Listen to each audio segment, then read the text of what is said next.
have a question. Yes, sir.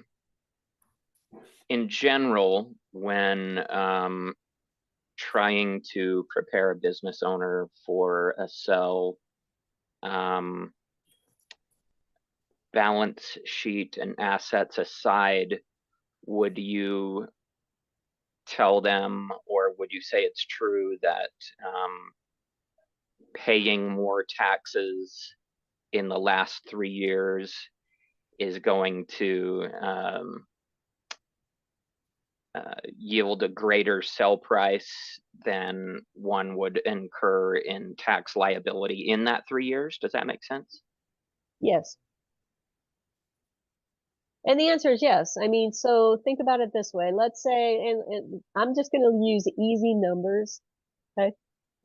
We'll use really easy numbers here. So let's say they have a net profit of $100,000 and their tax burden is 30%. So they pay $30,000 in taxes. Right?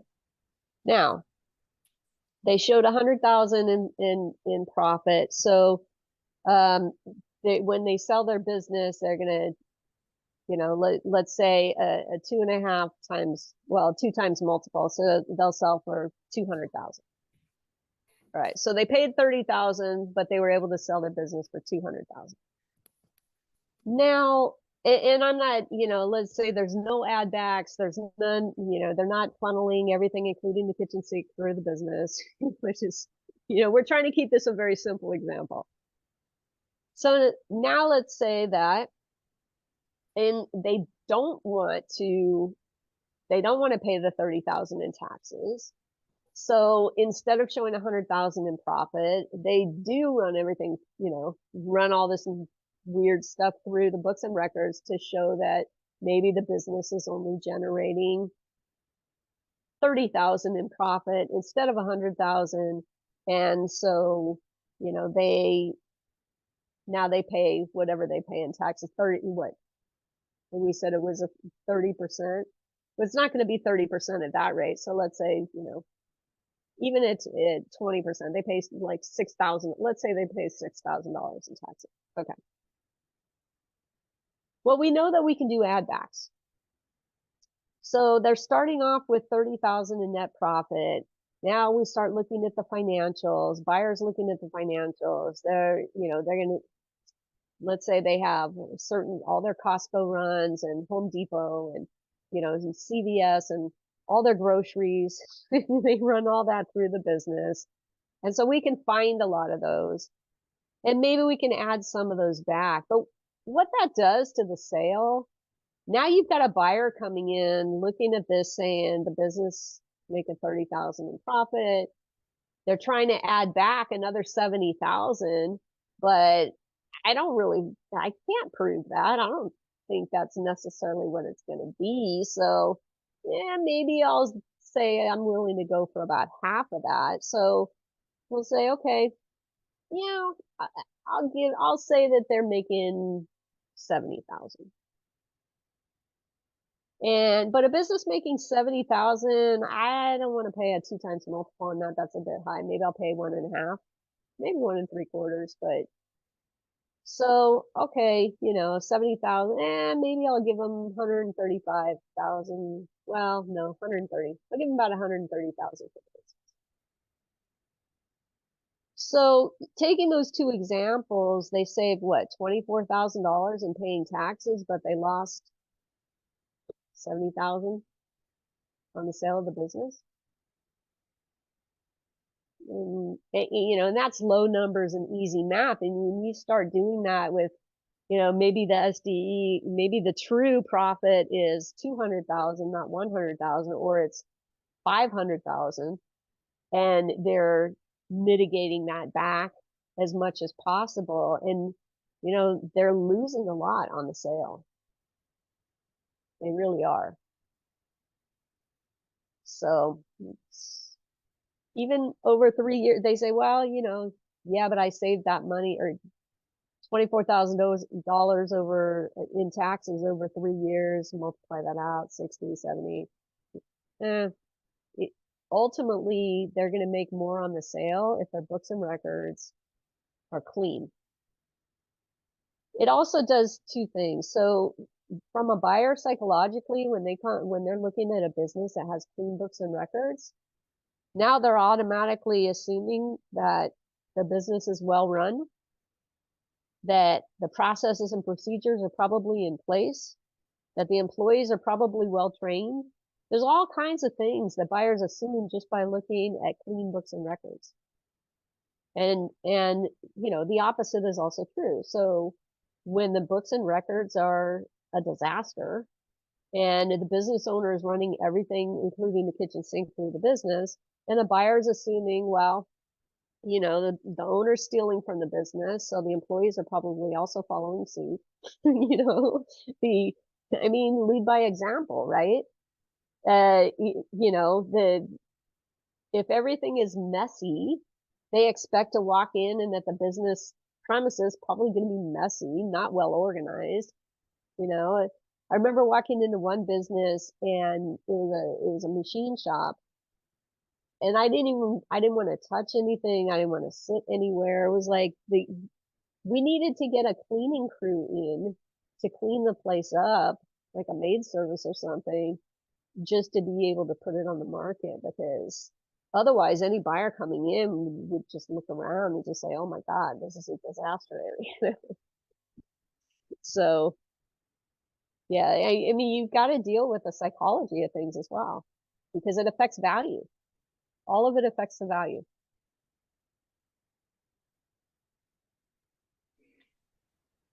So if I'm presenting financials to potential buyers after they sign an NDA, and what I present to them or how I've done my calculations, all my adjustments are very add back heavy. Do you feel like that's a kind of a deterrent for the buyer, or that affects their psychology? Well, I just know from experience that it's to be expected. So everybody expects that small businesses are they're owner operated. They're going to have some add backs and all of that. But when your add backs are excessive, it's going to be difficult to get third party financing. It's going to be difficult to find a buyer who is, who's going to just accept everything that you're trying to add back. I mean, like I said, they'll go with part of it because they know that businesses are going to run stuff through the business. I mean, that's one of the benefits of being a business owner, right? And they're going to do the same thing, but they're not going to take it. They're not going to take your numbers and just say, okay, well, I'll go with those numbers. I mean, they're going to do their own back of the napkin calculations and figure out how to mitigate the risk. At the end of the day, buyers buy businesses based on perceived risk. And so the messier the financials, the higher the perceived risk, because they need to know what they're buying. And when you have somebody saying, oh yeah, but I have extra cash that comes in, like, well, yeah, but what do you do with that cash? And how do I know what you do with that cash? Oh, well, I just take it home and that's my discretionary money. Well, but then you find out later that, oh, wait a second, no, they're using that to pay some of the vendors. So that cash wasn't really in addition to, I mean, it wasn't declared on the tax returns, but it also wasn't, it didn't go home in their back pocket. Let's put it that way.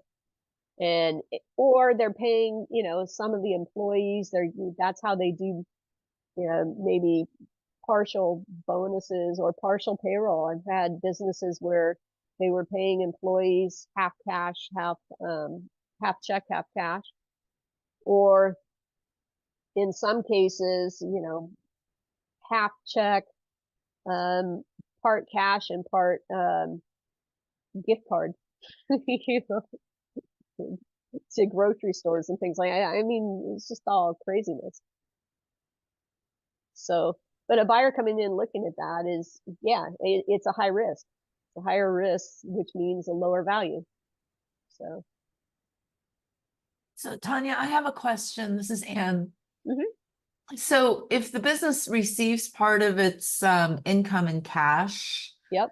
I tend to discount that because they don't report it on their tax returns. Do you try and include that into the calculations, or? No, if it wasn't declared on the tax returns, then it doesn't exist. I see.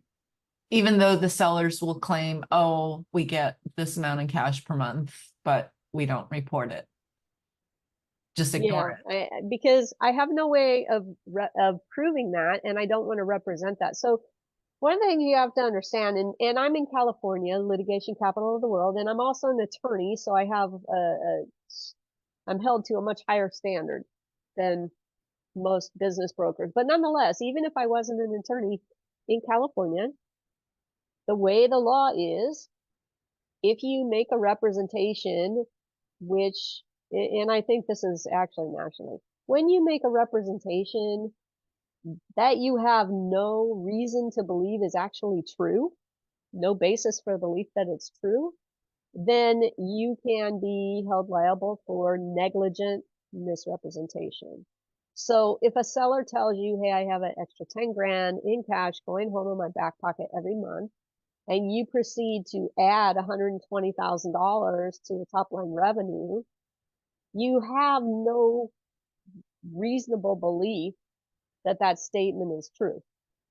You have, I mean, you have a duty to, as a real estate or as a licensed professional, or as a business broker or advisor, you have a responsibility to at least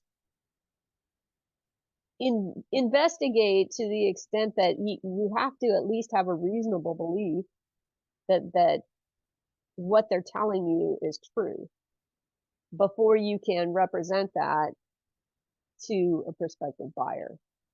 And to me, it's just not worth it. I have far too much to lose. So I always tell my business owners, if they've been skimming cash and all that, I said, well, you already derived the benefit of it.